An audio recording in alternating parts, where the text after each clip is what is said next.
सभी के जोड़ा हाथ कहियो जे हमर से बड़ो लगा और जे हमर से छोटे लगा आशीष दियो। और साथ ही साथ मीडिया जो लोकतंत्र के चौथा स्तंभ लगाई अखरानी आयल अखनी को जोहार जाना है, नेहर जाना है, क्योंकि आज कहीं ना कहीं हमने के मीडिया का बहुत आवश्यकता है। प्रेस जकर माध्यम से हमने अपन बात के पूरा झारखंड और झारखंड से बाहर भी लाइक सकल है कि झारखंड के लोग के साथ कितना दुख और दर्द भय रहा है। जितना ध्यान आयोजन समिति के धन्यवाद दिए, जैसा कि देखे पा रही है चंद्रपुरा के थाना प्रभारी महोदय आयल है, अपनी को हमें धन्यवाद दिए कि अपन दल बल के साथ यहाँ तक आयला तो अपनी को जोहार जाना है। साथ ही साथ कुछ सीआईएसएफ के दल भी आयला थी, अपनी को धन्यवाद दिए, जोहार जाना है। लेकिन हमें एक संबोधन, पहला संबोधन प्रशासन से ही करवाए और चूंकि हिंदी में कराइए अपनी शायद सोबिन हमने भाषा ना बुझे पड़ता, खासकर सीआईएसएफ में गिला तो हमने भाषा का ना बुझे पड़ते ना, तो अपनी के हमें हिंदी ही संबोधन करना चाहिए। तो सबसे पहले चंद्रपुरा थाना प्रभारी महोदय आप अपनी टीम के साथ आज के सभा स्थल में आए हैं सुरक्षा देने के लिए, और तो आपका और आपकी समस्त टीम का, पुलिस की टीम का हम धन्यवाद देते हैं। और साथ ही साथ जैसा कि देख पा रहे हैं कुछ सीआईएसएफ के लोग भी निगरानी कर रहे हैं, सीआईएसएफ के अधिकारी जवान भी निगरानी कर रहे हैं, उनका भी हम धन्यवाद देते हैं। लेकिन साथ ही साथ चूंकि झारखंड के लोग एक नई लड़ाई की ओर बढ़ रहे हैं, चाहे झारखंड हो या भारत देश हो, हम लोग एक नई वैचारिक लड़ाई के लिए बढ़ रहे हैं। यानी आज पुलिस प्रशासन, सीआईएसएफ, सीआरपीएफ सभी को जानना होगा कि आखिर विस्थापितों का दर्द क्या है और हमारी लड़ाई कहां तक सही है। क्योंकि आपको इसलिए हमारा दर्द जानना होगा क्योंकि भले आज आप वर्दी पहनकर एक जवान हैं, लेकिन उससे पहले आप एक इंसान हैं। यानी आपको भी उस दर्द को समझना होगा। और चूंकि मैं पहला संबोधन आपसे ही करता हूं, चूंकि जब भी विस्थापन का समस्या सामने आती है, जब भी लोग विस्थापन के लिए, अपने अधिकार के लिए आंदोलन करते हैं, कहीं ना कहीं पूंजीपति वर्ग, कंपनी वाले लोग, पुलिस प्रशासन, सीआईएसएफ का सहारा लेकर आंदोलन को कुचलने के लिए लाठियां बरसाते हैं, जो कि सत्य है। इस बात को आपको भी स्वीकार करना होगा।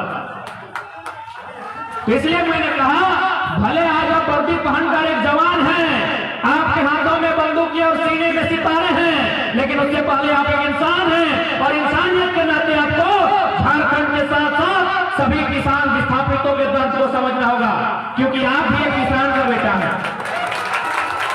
यहाँ जितने लोग आए हैं, चाहे पुलिस के जवान है या सीआईएसएफ के जवान है, सुन लीजिए, आप एक किसान का बेटा है, इसीलिए सीआईएसएफ तो नहीं है। अडानी अंबानी का हक है, पुलिस का नौकरी नहीं करते। आप यदि किसी उद्योगपति के घर से ताल्लुकात रखते हैं, आप जितने भी पुलिसकर्मी आए हैं, जितने भी सीआईएसएफ के कर्मी आए हैं, यदि आप किसी अमीर घर का बेटा होते हैं, आप एक 3rd ग्रेड और 4th ग्रेड की नौकरी नहीं करते। ये बात हम आपको इसलिए कह रहे हैं क्योंकि आज जो देश में माहौल बना है, आज जो झारखंड राज्य में माहौल बना है, किस प्रकार सीआईएसएफ का प्रयोग करके, कभी सीआरपीएफ का प्रयोग करके आंदोलन को दबाया जाता है, गरीब असहाय लोगों पर लाठी बजाड़ी जाती है, उन्हें लाठी से पिटवाया जाता है। इसलिए आज इस बात को रख रहे हैं ताकि यदि भविष्य में आपकी लाठी चले तो धीरे चले, क्योंकि आपको भी आभास करना होगा ये आंदोलन कितना सार्थक है। इस आंदोलन से हतोत्साहित लोग, जो लोग पीड़ित हैं, विस्थापित का दर्द झेल रहे हैं, जिन्होंने अपनी जमीनों को दान दिया है बड़ी बड़ी कंपनियों को, आज उन्हें मिला क्या है। आज ऐसा नहीं है कि आपके हाथों में सिर्फ बंदूकें हैं, कभी कभी मोबाइल फोन भी आता होगा।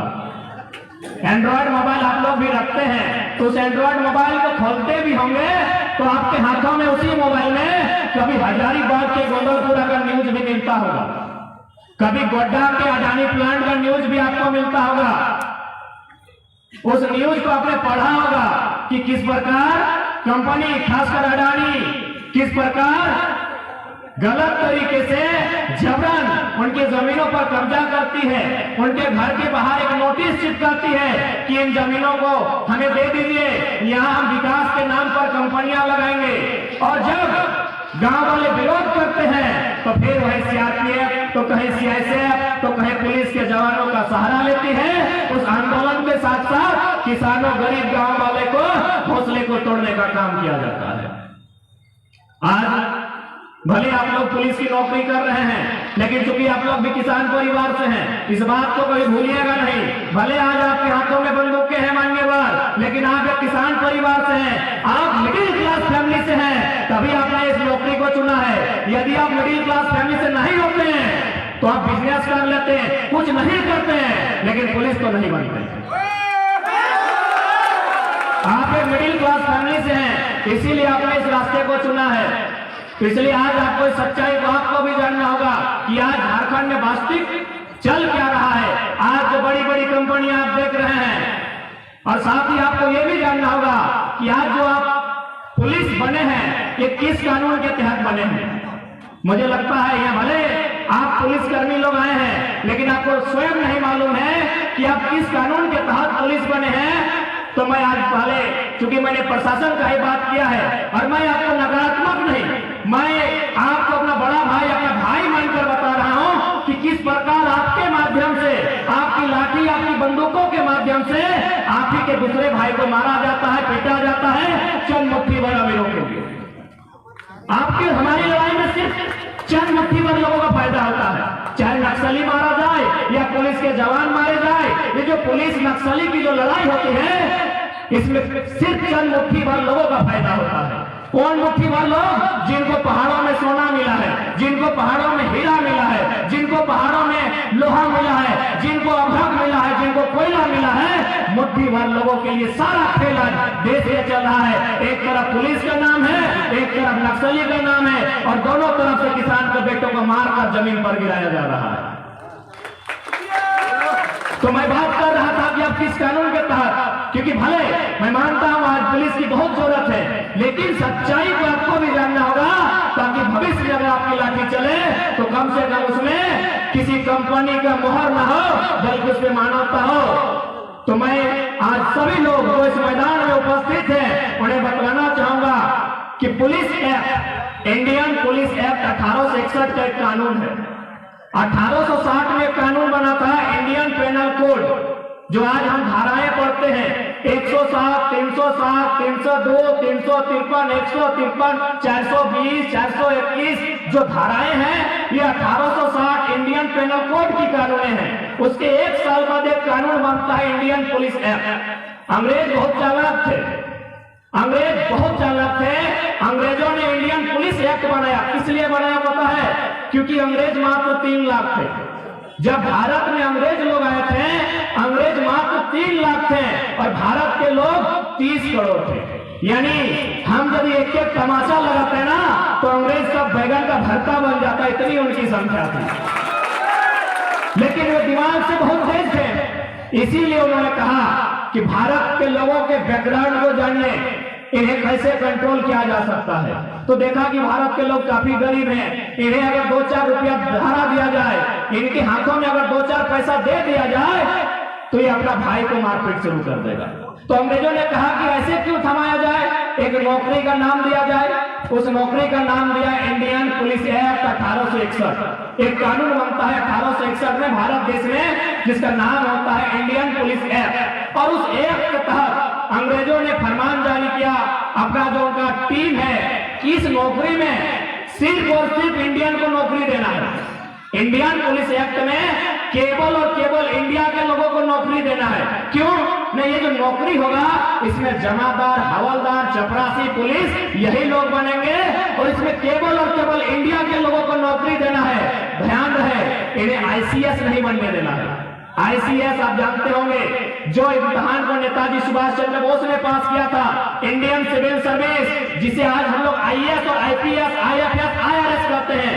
यही एग्जाम अंग्रेजों के टाइम में आईसीएस के नाम से जाना जाता था, इंडियन सिविल सर्विस। अंग्रेजों की सख्त हिदायत थी कि कुछ भी हो जाए इन्हें इंडियन पुलिस एक्ट के तहत ही रखिएगा, आईसीएस इंडियन सिविल सर्विस के तहत आने मत दीजिएगा, क्योंकि उसमें मजिस्ट्रेट बनेंगे, और मजिस्ट्रेट जो भी बनेंगे, जो भी ऊपर लेवल के रैंक होंगे, उसमें इंग्लैंड के लोग होंगे, और जितने जमादार, हवलदार रहेंगे वो इंडियन पुलिस एक्ट के तहत इंडिया के लोग होंगे। और इनका काम क्या रहेगा? अंग्रेजों ने कहा इनका काम क्या रहेगा? न इनका काम रहेगा जब जब भारत के किसी कोने में कोई भी अंग्रेजों के खिलाफ आंदोलन करेगा, अंग्रेजों की कंपनी ईस्ट इंडिया कंपनी के खिलाफ आंदोलन करेगा, अंग्रेजों को भगाने के लिए आंदोलन करेगा, जब भी इस देश में कोई किसान, कोई कामगार इसी इंडियन पुलिस एक्ट के तहत जो लोग हवलदार, जमादार, चपरासी की नौकरी कर रहे हैं, जो एक गरीब किसान का बेटा है, इसी को 2-4 पेमेंट देके उसी किसान को पिटाना है। ये भारत की सच्चाई है। जितने पुलिसकर्मी हैं सच्चाई जान लीजिए, बाकी आप ड्यूटी कीजिए, मना नहीं है, ये अभी भारत का हिस्सा है। इसी के तहत भारत में इंडियन पुलिस एक्ट 1861 कानून बन के आता है और उसका इंप्लीमेंट किया जाता है कि जब जब इस देश में अंग्रेजों को भगाने के लिए कोई विरोध करेगा, कोई हड़ताल करेगा, कोई सड़क जाम करेगा, तब तब उसी पुलिस का बाप दादा को पिटाना है। पुलिस माने किसान का बेटा, आंदोलन करने वाला किसान। आज भी देश में वही हो रहा है।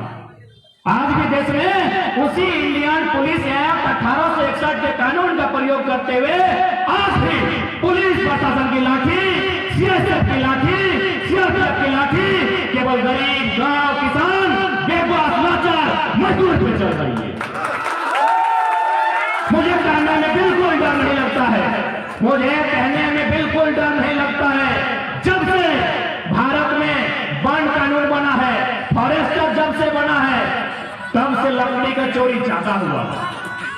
जब से इस देश में फॉरेस्टर बना है, तब से लकड़ी का चोरी ज्यादा हुआ है। और जब से इस देश में सीएसएफ बना है, बुरा मत मानिएगा, हम अधिकारियों को कह रहे हैं, जब से इस देश में सीएसएफ बना है, कोयला का चोरी ज्यादा हुआ। हमें इस बात को कहने में कोई गुरेज नहीं है, कोई डर नहीं है, कोई लज्जा नहीं है, कोई शर्म नहीं है, कोई भय नहीं है।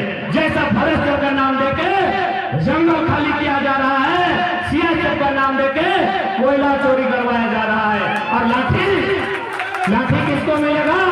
गांव के बेबस, लाचार, गरीब व्यक्ति को। यदि आप वास्तव में ईमानदारी पूर्वक ड्यूटी करते हैं तो सीएसएफ के जो उच्च अधिकारी हैं, क्योंकि मैं बार बार कहता हूं, जो लोग जीडी की नौकरी कर रहे हो हमारे भाई हैं, क्योंकि मेरे साथ फुटबॉल खेलने वाले मेरा लगभग दर्जनों दोस्त सीएसएफ बना, हम जानते हैं। जो लोग जीडी की नौकरी कर रहे हैं, इस ग्राउंड में जितने लोग आए हैं वो गरीब परिवार से हैं। हम सीएसएफ के उच्च अधिकारियों से संदेश देना चाहेंगे, यदि वास्तव में आपको अपनी नौकरी का इतना ही गुमान है और आपको लगता है आप देश की सेवा के लिए आए हैं, तो पहला काम अनूप सिंह का ट्रैक्टर करके दिखाइए। चुनौती है सीएसएफ के तमाम वाला अधिकारियों को, इस खुले मन से खुली चुनौती है। यदि आप कहते हैं कि आप सरकार का पावर है, यदि आप कहते हैं आप में पुलिस का पावर है, तो जाइए पहले अनूप सिंह के एक भी हाईवा को, एक भी कोयला के गाड़ी को जब्त करके दिखाइए, आपको मानेंगे।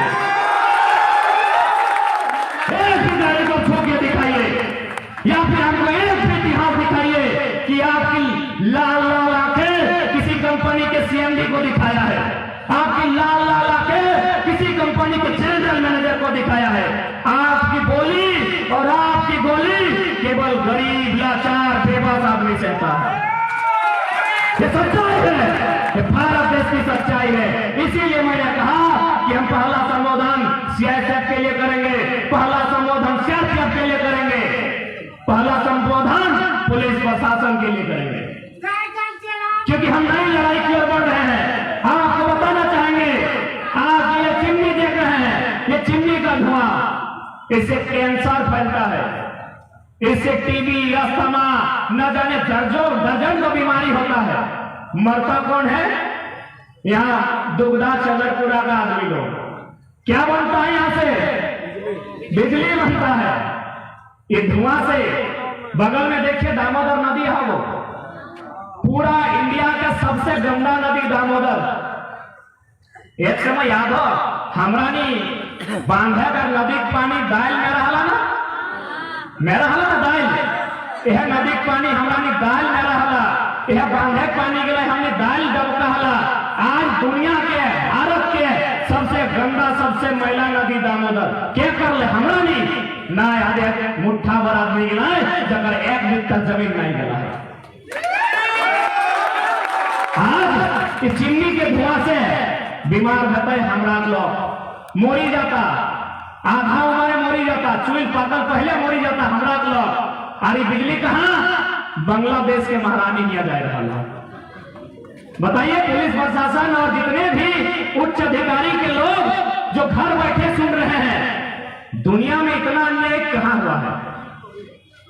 दुनिया में इतना अन्याय कहां हुआ है कि हमार पानी हमार पसीना, हर बिजली जले तो शेख हसीना। जमीन हमारा है। सियासत के जवानों जो आप उद्योग की रक्षा के लिए आए हैं, सेंट्रल इंडस्ट्रियल पुलिस फोर्स और सिक्योरिटी फोर्स, यस, सीएसएफ के जितने भी जवान हैं जो आप उद्योग की रक्षा करने के लिए आए हैं, आप भी जान लीजिए ये जो उद्योग बना है वो जमीनें हमारी हैं, लेकिन यहां से जो बिजली बनता है वो बांग्लादेश की मैदान को जाता है। एक बार कभी भी लाठी चलाने से पहले आप किसी कोने में बैठ के सोचिएगा, क्या इतना अन्याय दुनिया में कहीं हुआ है जितना अन्याय झारखंड के लोगों के साथ हुआ है? और एक बात कभी ने गौर किया है कि सीआईएसएफ रहे या सीआरपीएफ रहे, उसका अपना जिला में काम स्थापना क्यों होता है? यदि कोई सीआईएसएफ बनता है, कोई सीआरपीएफ बनता है, तो देखिएगा उसको अपना क्षेत्र में नहीं रखा जाता है। राजस्थान वाला को झारखंड और झारखंड वाला को छत्तीसगढ़ में रखा जाता है। कभी किसी ने लॉजिकली समझा इस बात को? क्योंकि हम लोग देशभक्ति की भावनाओं में बह जाते हैं। देश मेरा रंगीला, अरे देश काला हो गया है, रंगीला भी नहीं है। किसी ने लॉजिकली समझा कि राजस्थान का लड़का को नौकरी झारखंड में दिया है, झारखंड का लड़का को छत्तीसगढ़ लेके गया है और छत्तीसगढ़ वाला को उड़ीसा लेके गया है, कहे ना वो पुलिसकर्मी जो माने आपका फोर्स है, जो बटालियन है, वो हमारी भाषा को नहीं समझेगा। जब वो हमारी भाषा को नहीं समझेगा तो हमारी भावना को नहीं समझेगा। यदि वो हमारी भाषा को नहीं समझेगा, वो हमारी भावना को नहीं समझेगा, और यदि वो हमारी भावना हमारी भाषा को नहीं समझेगा तो हमारी माँ बहन की इज्जत आबरू को भी नहीं समझेगा, उनके सम्मान को भी नहीं समझेगा। तो जो व्यक्ति हमारी भाषा, जो हमारी भावना को नहीं समझेगा, कहीं ना कहीं उसे हमारे ऊपर लाठी चलाने में आसानी होगी। इसका और कोई दूसरा कारण नहीं है। यदि आप लोग नहीं जानते थे कि भाई हम झारखंड से हैं और हमारा पोस्टिंग है मध्य प्रदेश में, और वही काम हम वहां करते हैं, लाठी लेके गांव वाला को पीटते हैं, क्यों? न वहां का गांव का आदमी का भाषा नहीं समझते हैं। आप भाषा नहीं समझते हैं यानी भावना को नहीं समझते हैं। इसीलिए तो आज जितने भी आप लोग पुलिसकर्मी अथवा अर्धसैनिक बल के अथवा सीआईएसएफ के जवान हैं, आप भी इसको लॉजिकली समझिए कि आपकी ड्यूटी अन्य राज्यों में क्यों दी जाती है। इसीलिए कि आप वहां के लोकल की भावना को नहीं समझेंगे। आप लोकल की यदि भावना को नहीं समझेंगे तो जाहिर सी बात है आपके लिए, आपके दिल में उसके लिए कोई मोह नहीं होगा, उसके लिए कोई ममता नहीं होगा, कोई दया नहीं होगा, और लाठी चलाने में आसानी होगी। इससे दूसरा कारण कुछ भी नहीं है, नथिंग। इसके अलावा किसी सीआरपीएफ सीआईएसएफ का किसी दूसरे राज्य में नौकरी करना कोई दूसरा कारण नहीं है, यही एकमात्र कारण है। क्यों? आप देखिए कंपनी एक बित्ता जमीन नहीं गया है इनका, एक बित्ता जमीन नहीं गया है इनका। ना इनके बाप दादाओं ने कभी राज के लिए लड़ा है, ना इनका कभी एक बाल उखड़ा है, ना इनकी एक नाखून कटी है। हमारा गर्दन कटा है, हमारा गर्दन कटा है। इसी सड़क में चले जाइए, दुगदा से चंद्रपुर होते हुए बागमारा, कहीं शनिचर महतो, कहीं सूदन महतो, तो कहीं शक्ति महतो, हमारा गर्दन कटा है। सूदन, शक्ति और शनिचर का घर में बेहाल है, और अनूप सिंह और गौरव सिंह का पत्नी माला माल है। यही झारखंड है, यही झारखंड है जिसका गर्दन कट गया है। जाइए चौक में मिल जाएगा शनिचर महतो, जैसे पार कीजिएगा नदी को, जिसका गर्दन कटा है, जिसकी पत्नी का मांग का सिंदूर उजड़ा है, जिसका बच्चा लोग अनाथ हुआ है, अतीत हुआ है। आज जाके देखिए उन लोग भीख मांग के रोजी रोजगार कर रहा है, बड़ी मुश्किल से रोजगार कर पाता है, बड़ी मुश्किल से बच्चा को पढ़ा पाता है। और जाके इधर देखिए अनूप सिंह और गौरव सिंह, 1 बिट्टा जमीन नहीं गया है, उनका बीबी लोग महारानी बन के बैठी है। हमारी बहन का मान के सिंदूर उजड़ा है। जहां एक बलिदान मांगा गया है, हमने दर्जनों बलिदान दिया है। और आप जाके देखिए ये लोग रानी बन गए। तो कि यह दिन खाते, यह दिन खाते। अब पुलिस प्रशासन से बात ना कर रहे, अपनी बात भाई गए। अब हमें अपन भाषा में बात कर रहे हैं।